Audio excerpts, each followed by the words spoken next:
Entrevista con Jorge Luis Borges. Recientemente, Borges dijo sobre sí mismo, en cuanto a un mensaje, bueno, no tengo ningún mensaje. Así es. No hay ningún mensaje, en absoluto. Algunas cosas simplemente me ocurren y las escribo sin la intención de herir a nadie ni de convertir a nadie. Esto es todo lo que puedo decir. Hago esta confesión pública de mi pobreza ante todos. Además, si no lo hubiera hecho, ustedes habrían sabido que era verdad. Sobre él, otros han escrito que es el más grande escritor vivo. Otros, que ha influido en la literatura mundial más que cualquier otro. Jorge Luis Borges vive aquí en Buenos Aires, aunque ha viajado extensamente, especialmente en los Estados Unidos, donde enseñó recientemente en Harvard durante un año. Es ciego desde finales de los años 50. No le molesta, dice, porque ahora puedo vivir mis sueños con menos distracciones. Desde temprana edad se dedicó a su oficio, traduciendo al español El Príncipe Feliz de Oscar Wilde cuando tenía 6 años. La traducción, aunque se atribuyó a su padre, se usó como texto escolar.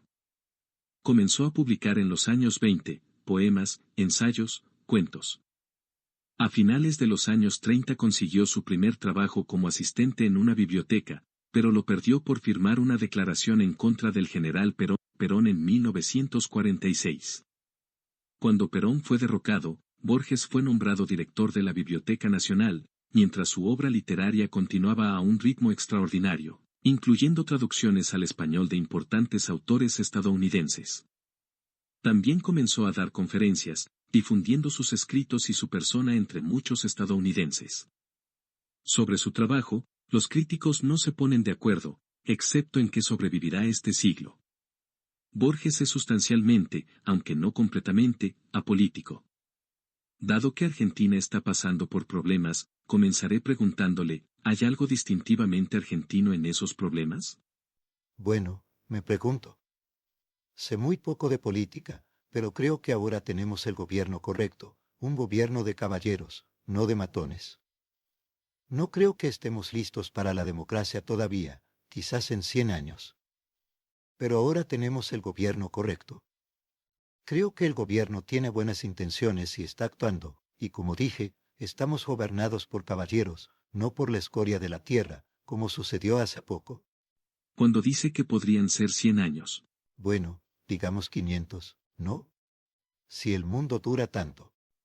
¿Después de nuestro tiempo? Sí. ¿Por qué es eso? ¿Es algo distintivo de los argentinos? ¿Del hemisferio? ¿De qué? No puedo decírselo, ya que conozco mi propio país y estoy muy confundido por él. Desearía entender mi país. Solo puedo amarlo. Puedo hacer lo que pueda por él. Pero no pretendo entenderlo. No soy historiador. Cuando dice que no lo entiende, ¿quiere decir que constantemente se sorprende por lo que sucede? Sí, me sorprendo constantemente, pero trato de vivir en mi propio mundo privado y literario. ¿Reconoce una obligación del hombre de letras de involucrarse en la política hasta el punto de decir no a los bárbaros? Sí, hasta ese punto lo hago. No más que eso. Creo que si hago mi trabajo literario honestamente, en cierto sentido estoy haciendo algo por mi país. No puedo hacer nada más, siendo viejo, ciego y solitario. Solo puedo intentar hacer mi trabajo lo mejor que pueda. Eso es todo lo que puedo hacer. Nunca podría involucrarme en política.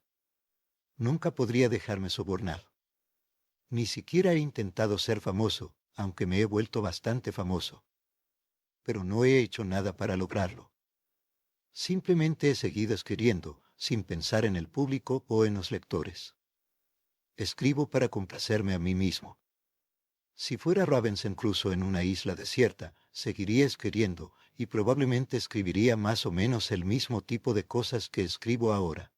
Usted fue criticado en una revista de izquierda en Estados Unidos, por ejemplo, por abogar por la ejecución de Reyes Debré en Bolivia, ¿es correcto? Sí, eso es correcto. Pero después de todo, creo que la ejecución es más amable que la prisión. No estoy en contra de la pena capital.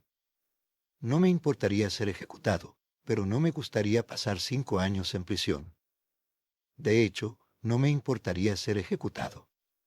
De hecho, Creo que lo recibiría con gusto, ya que estoy bastante cansado de la vida, que tiene pocos placeres que ofrecerme. Bueno, si insiste en ser ejecutado, hágamelo saber y le sugeriré una provocación. ¿Está pensando en el general? ¿Pero por qué no? Tal vez tenga razón. Él no era sentimental consigo mismo ni se compadecía demasiado, como dijo Kipling, no abundaba en autocompasión. Creo que un hombre no debería abundar en autocompasión. Dicen que he hecho lo posible por no hacerlo. Bueno, encuentra este desafío, esta inclinación a la autocompasión, una característica de la época. Bueno, encuentra este desafío, esta inclinación a la autocompasión, una característica de la época. Me pregunto qué es característico de la época.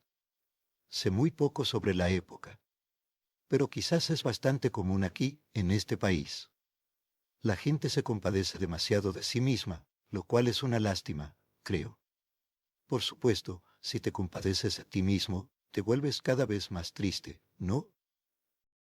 ¿Quiere decir por qué hay tanto por lo que estar triste? Oh, sí. A veces, caminando por la calle, a veces me siento inexplicablemente feliz, y entonces doy la bienvenida a esa felicidad porque no sé de dónde viene, pero aún así debería ser bienvenida. ¿Es una felicidad que viene como resultado de la satisfacción que obtiene de su trabajo? Creo que la felicidad siempre debería ser bienvenida. No, personalmente no me gusta mi trabajo. Prefiero el trabajo de cualquier otro escritor. Creo que cada vez que no me han dado el premio Nobel, la Academia Sueca ha actuado con justicia. No merezco ese premio cuando pienso. Bueno, ciertamente no merece ser puesto en la misma clase que Quasimodo. Pero no merezco ser puesto en la misma clase que Kipling o Faulkner o Bernard Shaw. Bueno, no pueden equivocarse todo el tiempo. No, ¿Quiere decir que ha abandonado oficialmente cualquier intención de recibir el premio Nobel? no. Creo que es una especie de juego que se juega cada año. Cada año se supone que me lo darán, y luego resulta que será el próximo año. Es una especie de hábito que tengo, o un hábito que tienen los escandinavos. De hecho, podría llamarse una antigua tradición nórdica, ya sabes, no darme el premio Nobel. Es parte de la mitología nórdica. Soy muy aficionado a lo nórdico, a todo lo escandinavo. ¿Es su punto que perdería respeto por el Comité Nobel si le otorgaran el premio? Pensaría que fue un error muy generoso, pero lo aceptaría con avidez. ¿En qué está trabajando ahora, señor Borges? Bueno, precisamente, estoy trabajando en un libro con una amiga mía, María Korama, sobre Snorri Sturluson, el historiador islandés. Y también estoy escribiendo un libro de poemas que será publicado por MC en Buenos Aires. Y luego un libro de cuentos que será publicado por MC en Buenos Aires. Y estoy escribiendo todo el tiempo, ya que no tengo nada más que hacer. Vivo solo. Dice que no le gusta su trabajo. ¿También le disgusta trabajar? No, disfruto trabajando, pero no me gusta el trabajo. Como dijo Carlyle, todo trabajo es despreciable, pero hacer ese trabajo no es despreciable. Puede ser la única justificación para un hombre. Y creo que tenía razón. Porque, después de todo, cuando estoy trabajando, estoy cumpliendo mi destino. ¿Qué más puedo hacer sino trabajar? ¿Qué más puede hacer un hombre ciego sino trabajar? En cuanto al resultado del trabajo, lo dejo a otros, y nunca releo lo que he escrito, excepto cuando tengo que corregir las pruebas.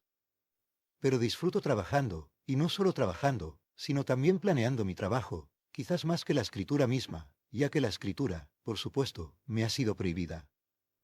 Usted ha sido comparado con Milton y Homero. Bueno, sí, en el sentido de ser ciego, sí. Sí, pero en otros sentidos también, ha sido comparado con ellos. Sé que usted tiene la costumbre de no leer nada sobre sí mismo. No, solo he leído un libro publicado por un boliviano, su nombre era Tamayo, y un escritor argentino, Ruiz Díaz. Ese es el único libro que he leído sobre mí, y me dicen que hay unos 300 libros escritos sobre mí. Pero creo que los escritores deberían elegir un tema mejor.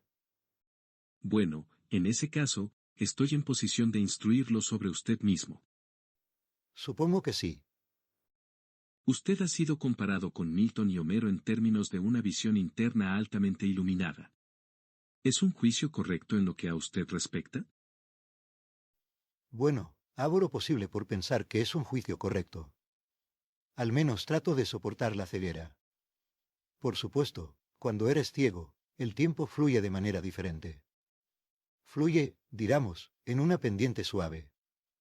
A veces he pasado noches en vela, por ejemplo, anoche, pero no me sentí especialmente infeliz al respecto, porque el tiempo se deslizaba suavemente.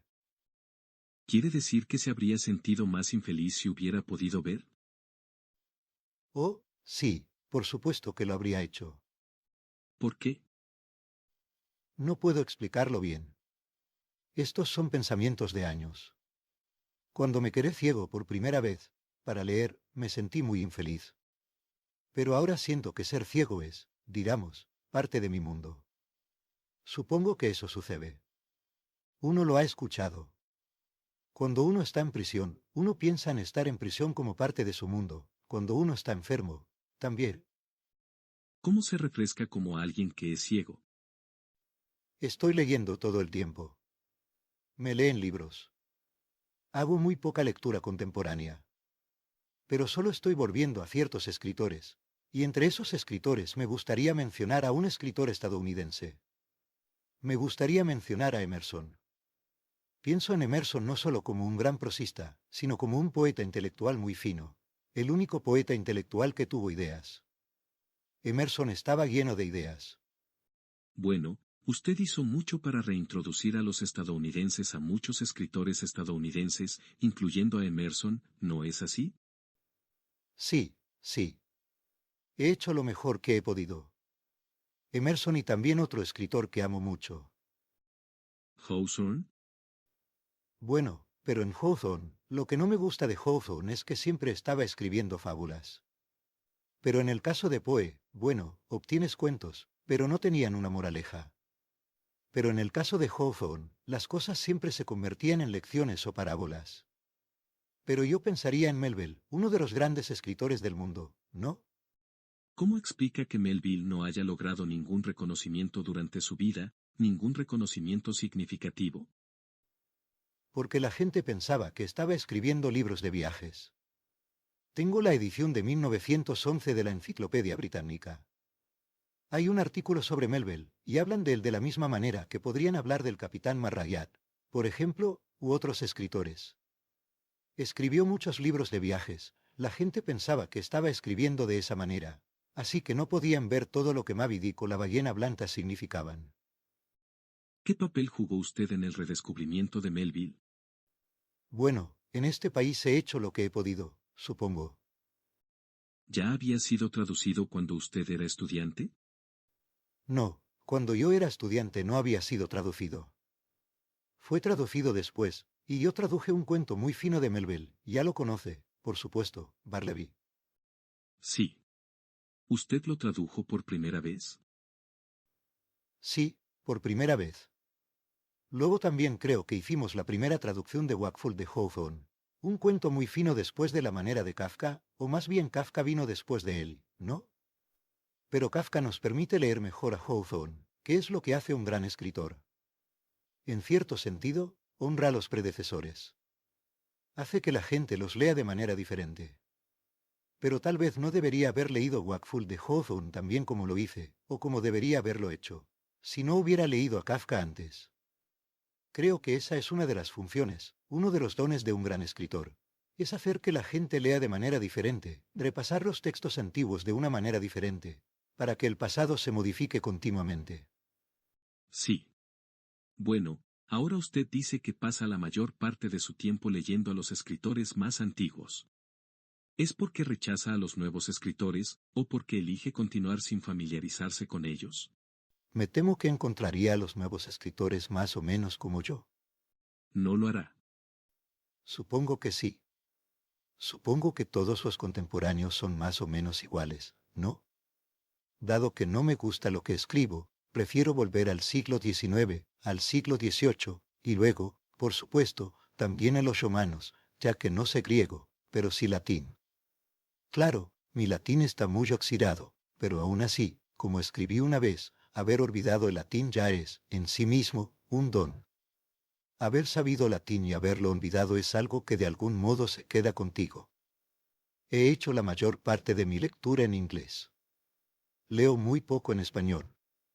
Prácticamente me eduqué en la biblioteca de mi padre, que estaba compuesta por libros en inglés. Así que cuando pienso en la Biblia, pienso en la Biblia del rey Jacobo. Cuando pienso en las Mil y una noches, pienso en la traducción de Lane o en la de Sir Richard Burton. Cuando pienso en la literatura persa, pienso en el Literary History of Persia de Browne y, por supuesto, en Fitzgerald. Y, francamente, recuerdo que el primer libro que leí sobre la historia de Sudamérica fue La conquista del Perú de Prescott. ¿De verdad? Sí, y luego recurrí a escritores españoles, pero la mayor parte de mi lectura ha sido en inglés. Encuentro que el inglés es un idioma mucho más refinado que el español. ¿Por qué? Hay muchas razones. En primer lugar, el inglés es tanto un idioma germánico como un idioma latino, tiene esos dos registros. Por ejemplo, para cualquier idea que tomes, tienes dos palabras. Y esas palabras no significan exactamente lo mismo. Por ejemplo, si digo regal, no es exactamente lo mismo que decir kindly. O si digo fraternal, no es lo mismo que decir brotherly. O dark y obscure. Esas palabras son diferentes. En un poema, por ejemplo, hablar del Espíritu Santo con una palabra u otra cambiaría completamente el tono. Si escribo Holy Spirit, tiene una sensación distinta a Holy Ghost, ya que Ghost es una palabra sajona fuerte y oscura, mientras que Spirit es una palabra latina más ligera. Otra razón es que creo que, de todos los idiomas, el inglés es el más físico. Por ejemplo, se puede decir he loomed over, pero eso no se puede decir también en español. ¿Asomo? No, no es exactamente lo mismo. Además, en inglés se puede hacer casi cualquier cosa con los verbos y las preposiciones. Por ejemplo, laugh off, dream away. Esas expresiones no pueden decirse en español. Life down algo, love up to algo. No se pueden traducir bien al español porque es un idioma romance. Supongo que se pueden decir en alemán, aunque mi alemán no es muy bueno. Aprendí alemán por mi cuenta para leer a Schopenhauer en el texto original. Fue allá por 1916. Lo había leído en inglés y me sentí muy atraído por él, así que decidí leerlo en el original y me enseñé a mí mismo alemán. Finalmente, leí El mundo como voluntad y representación en el texto original, y también Parergaun para Lipomena. ¿Escribe su poesía en inglés o en español? No, respeto demasiado el inglés. ¿Supervisa las traducciones personalmente o las deja en manos de gente como Kerrigan o Di Giovanni? La escribo en español. No, cuento con personas como Alistair Ruir, Di Giovanni y Kerrigan, que mejoran mis textos considerablemente en la traducción. Además, en español las palabras son demasiado largas. Uno de mis pasatiempos es comparar esto. Por ejemplo, en inglés, los adverbios tienen la sílaba tónica en la parte significativa de la palabra, quickly, slowly. Pero en español, lentamente, rápidamente, y el acento cae en la parte no significativa. Cierto, cierto. Y todo eso hace que el español sea un idioma más torpe. Sí. Pero, aún así, el español es mi destino, y tengo que hacer lo mejor que pueda con él. ¿El hecho de que el español sea menos flexible que el inglés lo hace menos apto para la poesía? No, creo que la poesía puede lograrse en cualquier idioma. Hay versos en español que difícilmente podrían traducirse. Se convertirían en otra cosa. Pero cuando surge la belleza, ahí está. Lo que Whistler dijo. En París, en una discusión sobre arte, la gente hablaba de la influencia de la herencia, la tradición, el entorno, y Whistler dijo con su estilo despreocupado, el arte sucede. El arte sucede. El arte sucede, dijo. Y creo que es cierto. Diría que la belleza sucede. A veces pienso que la belleza no es algo raro. Está sucediendo todo el tiempo. En cualquier conversación, un hombre puede decir algo muy hermoso sin darse cuenta. Escucho frases extraordinarias de la gente en la calle, de cualquiera. ¿Se considera entonces un transcriptor, hasta cierto punto? Sí, en cierto sentido sí.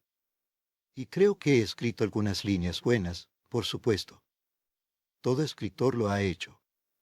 No es un privilegio mío. ¿Incluso Longfellow? Longfellow tiene líneas muy bellas. Soy muy anticuado, pero me gusta. Este es el bosque primigenio, los pinos murmurantes y la cicuta. Es un verso muy bello. No sé por qué la gente menosprecia a Longfellow. Tal vez porque era demasiado literario, ¿no? Era un poeta similar a Ezra Pound, tomaba más de los libros que de su propia experiencia. Pero su traducción de la Divina Comedia es excelente. De hecho, la leí en inglés antes que en italiano. Sí. ¿De quién? La de Longfellow. Ya veo. Siempre he sido algo pedante. Comencé leyendo primero las notas y luego el texto. Debió ser hace más de 30 años. Me di cuenta de que no necesitaba saber italiano.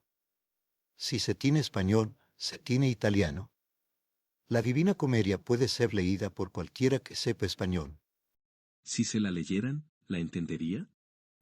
No lo creo. Sería demasiado rápido. ¿Usted aún lucha con la escritura? Por supuesto, pero la lucha es parte del juego. ¿Sabe de antemano si va a tener éxito? Sí, pero no sé si realmente lo logro. La gente dice que a veces sí. Creo que hay bastante consenso en eso. Si no creo en la democracia, ¿por qué creería en el consenso? Son solo estadísticas. ¿Es usted uno de los últimos admiradores de Kipling? Espero que no. Creo que Kipling fue un gran hombre. Lo sé. Pero no es muy apreciado ni siquiera leído, ¿verdad? No, porque es juzgado por sus opiniones políticas. Supongo que las opiniones son superficiales. No creo que un escritor deba ser juzgado por sus opiniones. Creo que cuando se escribe, se debe juzgar por lo que se escribe y uno no escribe sus opiniones. Las opiniones, después de todo, son superficiales. Van y vienen. Las personas tienen muchas opiniones distintas a lo largo de su vida. En el caso de Kipling, también fue un hombre muy sabio, y su maestría con las palabras es maravillosa. Recuerdo, por ejemplo, Heart Song of the Ten Women. Fíjese en lo austero del título del poema. Ni siquiera suena como inglés. Podía ser inglés antiguo o nórdico antiguo. Heart Song of the Ten Women, y luego, Second Again for the Shouts and the Swatters. Ahí se nota la rima y la aliteración del inglés antiguo. Second Again for the Shouts and the Swatters. Sí, sí. Fue un escritor excelente. ¿Se le apreciaba en su infancia en español, o no? Sí, lo era.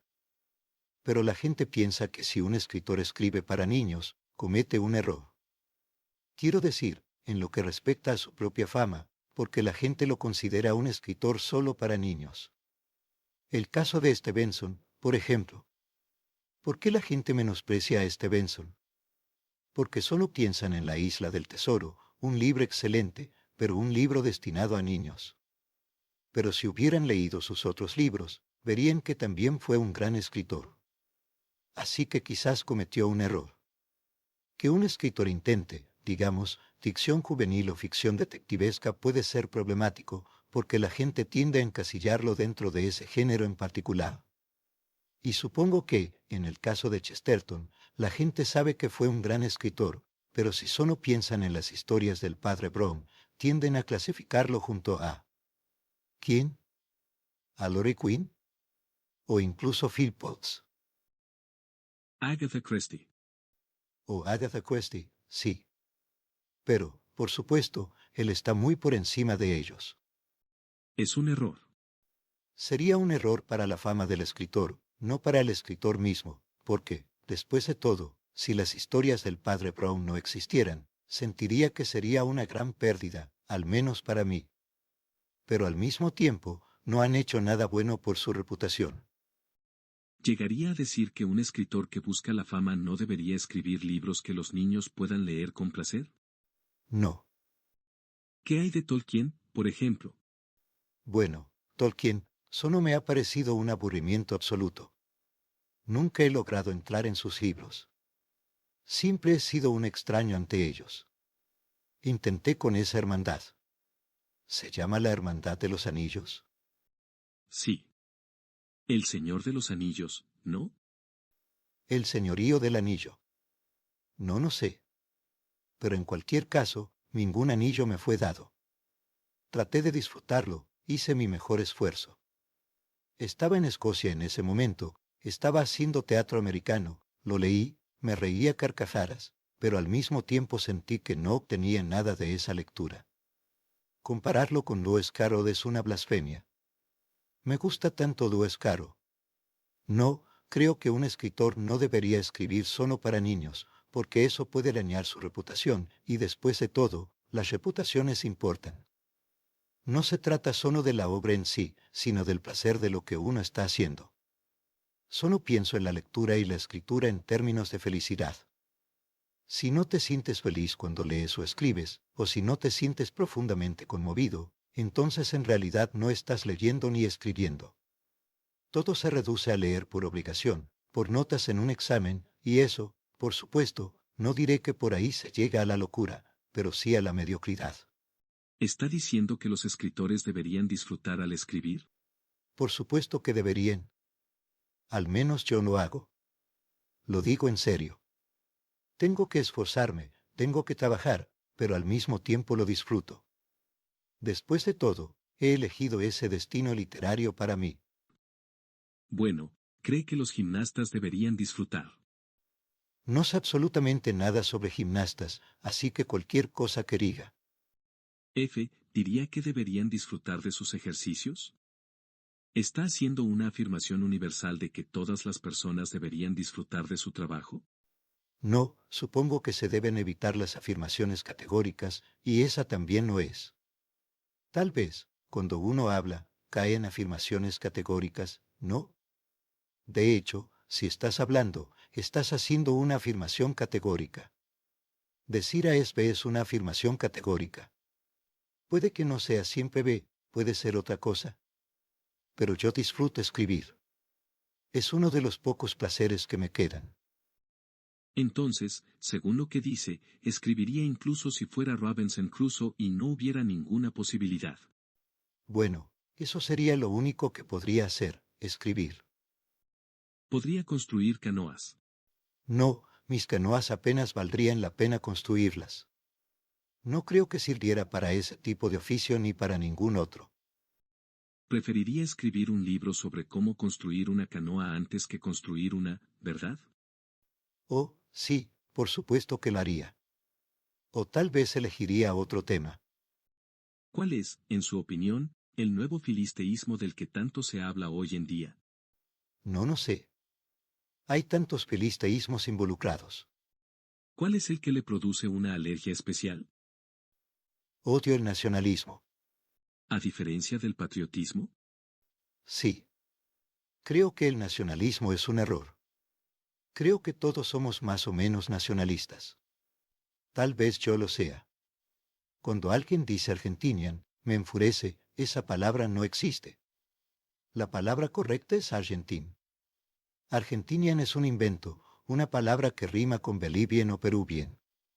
Esa palabra no existe, ya que Argentin es un adjetivo. Argentin es un adjetivo. Por supuesto. The Argentine Republic. Sí, Argentin significa plata, por el río de la Plata. Silver River. Silver River, sí. Argentinian, no existe tal palabra.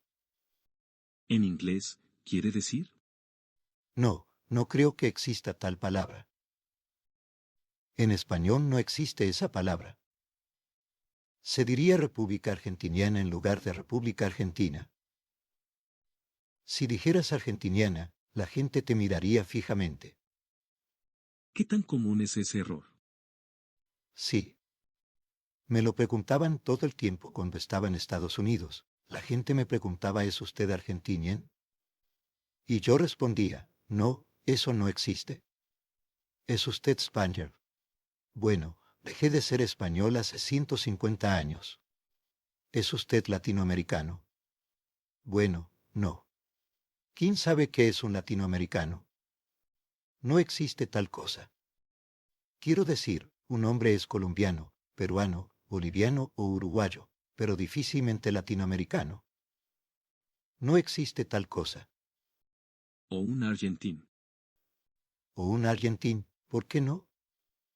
Hago todo lo posible por ser un buen argentino. ¿Y dice que detecta ese nacionalismo incluso en usted mismo? ¿Detecta mucho de eso en la literatura actual? Lo detecto en mí mismo. ¿De verdad? No sé por qué, por ejemplo, escribo tanto sobre una ciudad tan invisible, tan aburrida como Buenos Aires, y sin embargo la amo. ¿Por qué escribo tanto sobre mí mismo?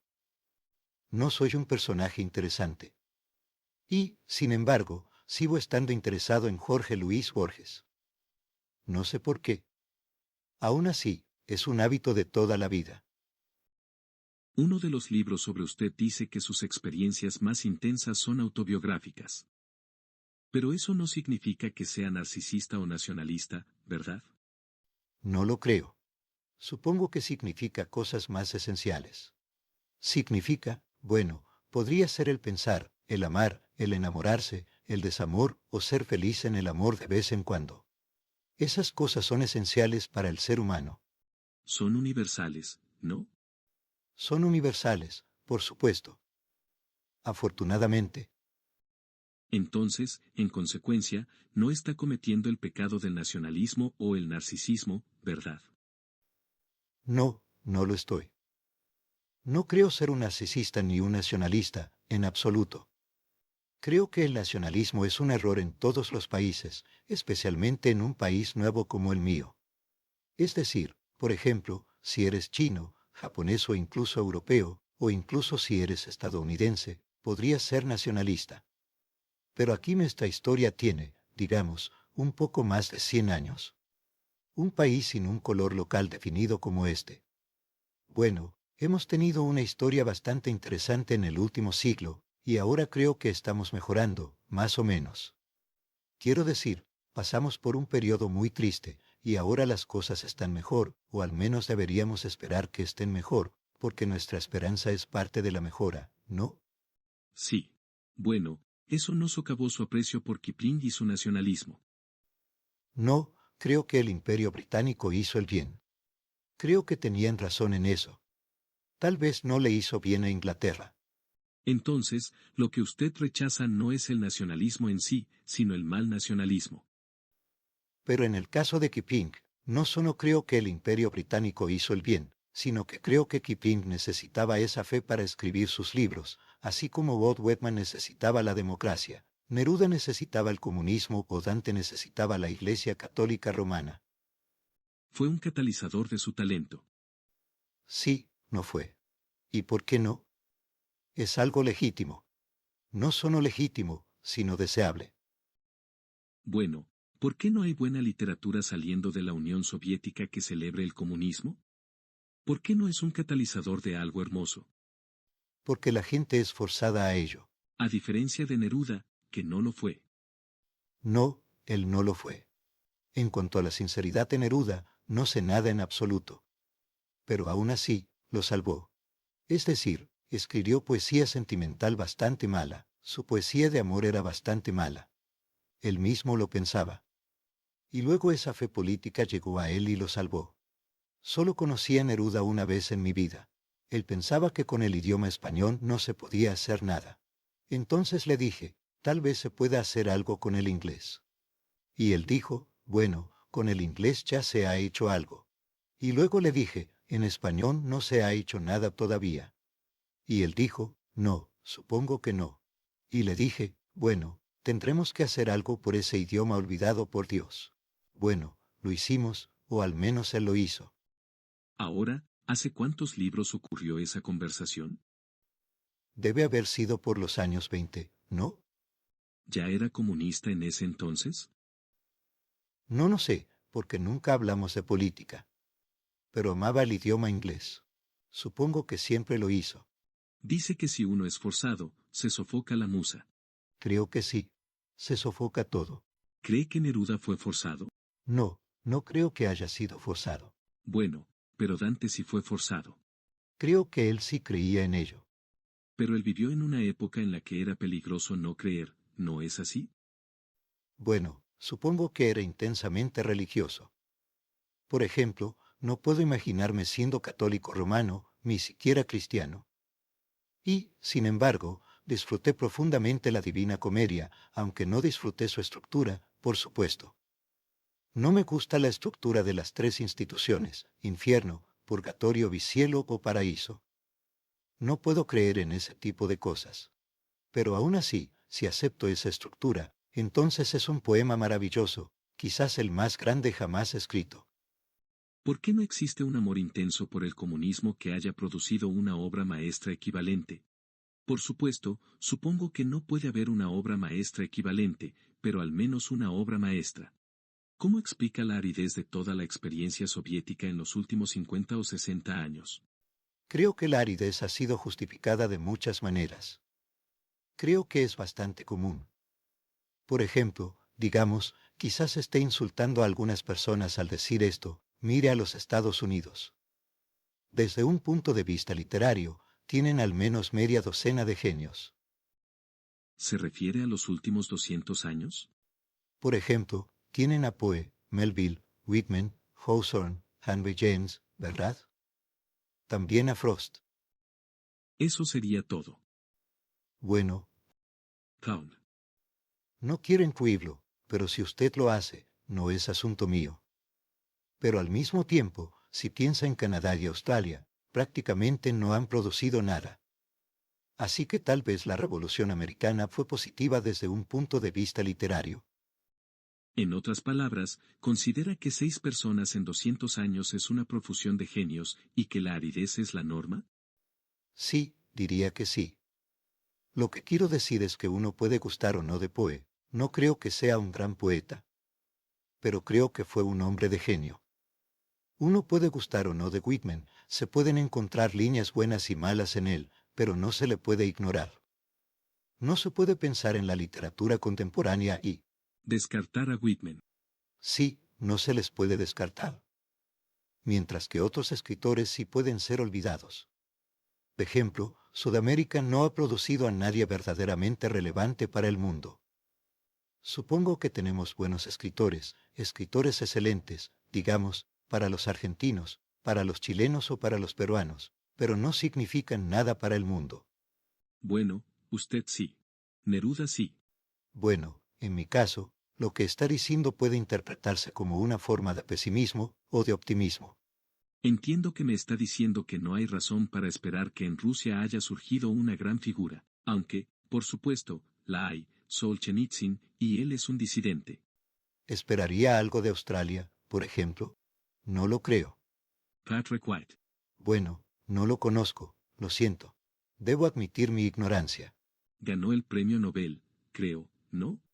Bueno, si es que eso significa algo. No necesariamente significa algo, ¿verdad? Supongo que no debería decir eso, dado que no lo he ganado.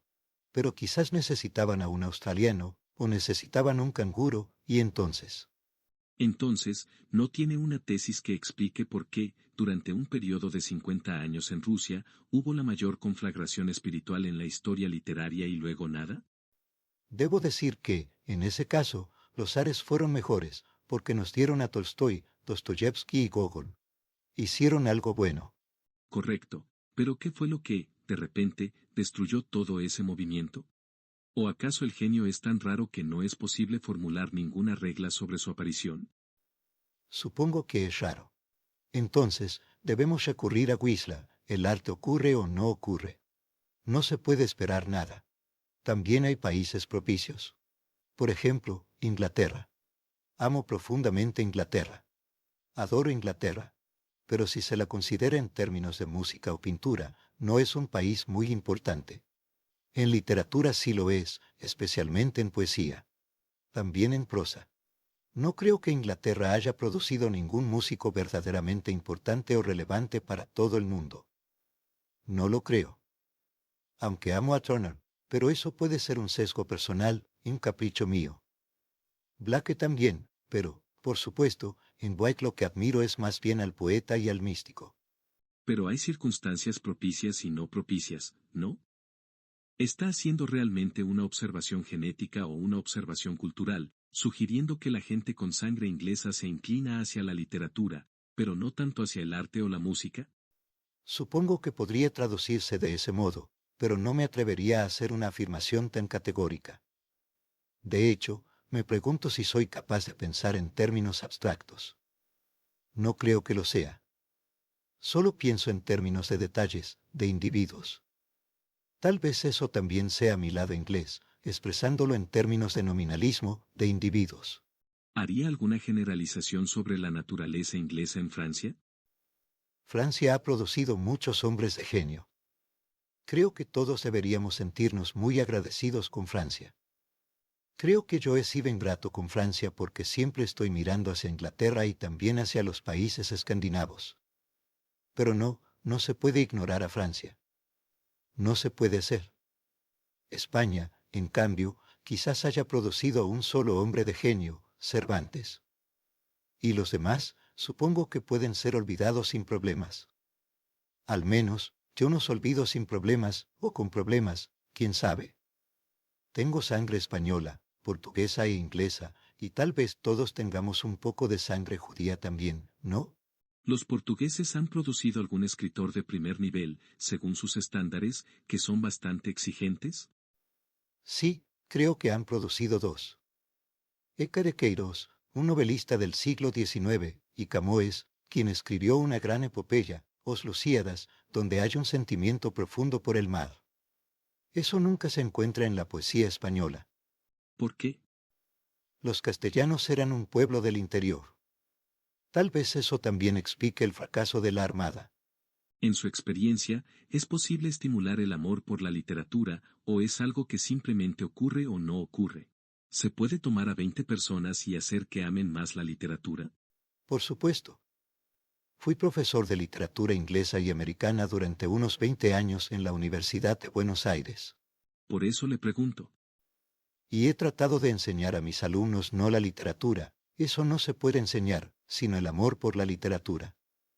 Y a veces he tenido éxito, y muchas veces he fracasado, por supuesto.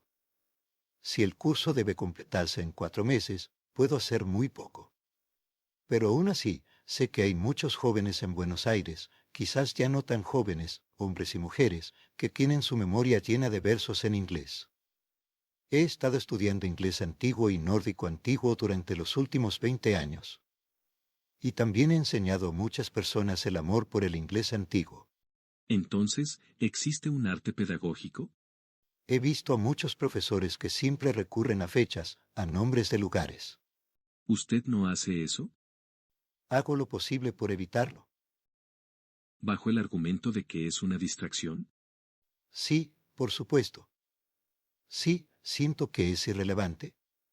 Por ejemplo, si te doy una hermosa línea de verso, ese verso debería ser tan hermoso hoy como lo fue hace siglos. O si se hubiera escrito hoy, también debería ser hermoso. Bueno, ¿no le otorga el contexto en el que lo lees un cierto significado?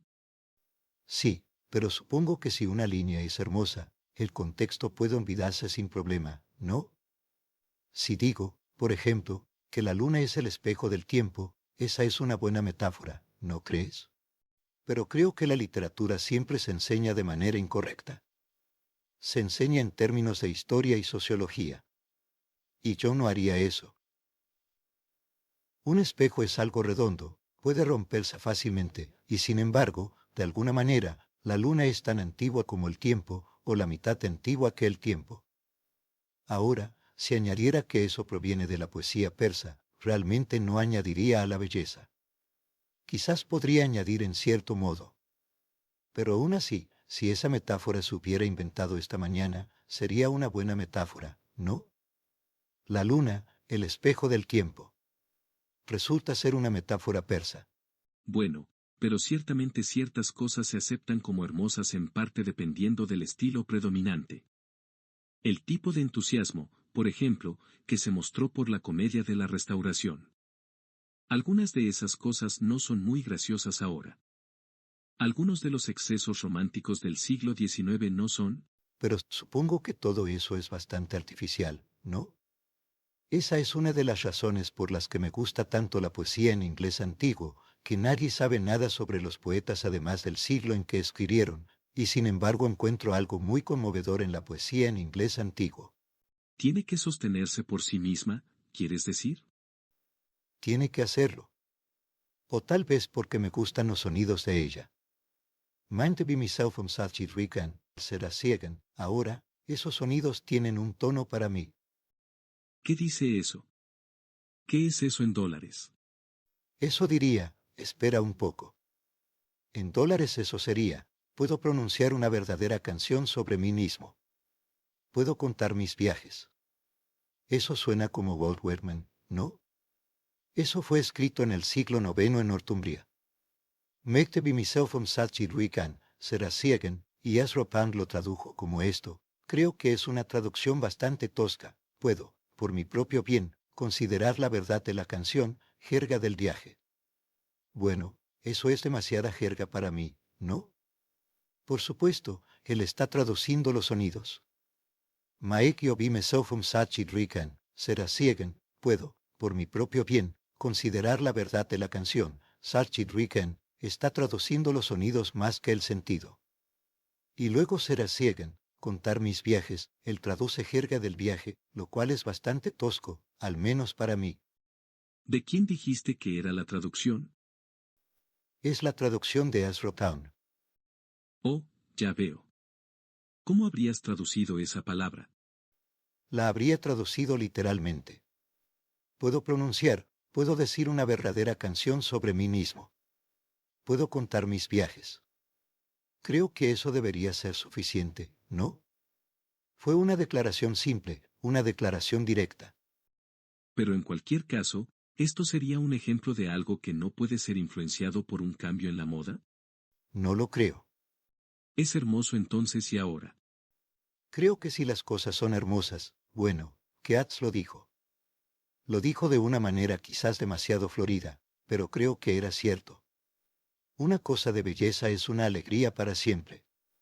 Supongo que quiso decir eso, ¿no? Si es que quiso decir algo. Bueno, una cosa de belleza es una alegría para siempre. ¿Hay algo florido en eso, no crees? Bueno, ¿hay una correlación entre la autoestima de un escritor y su permanencia, o no hay ninguna regla al respecto? Pero si tienes que tener en cuenta las perspectivas, las cosas no son tan buenas, ¿no? Por ejemplo, estaba leyendo la traducción de Burton de Las Mil y Una Noches. Creo que Las Mil y Una Noches es una obra muy buena. Sería buena si se hubiera escrito esta mañana. Es una obra muy buena. ¿Y se leería bien en cualquier momento? Creo que sí. Creo que esa es la prueba, que un libro debería leerse bien en cualquier momento.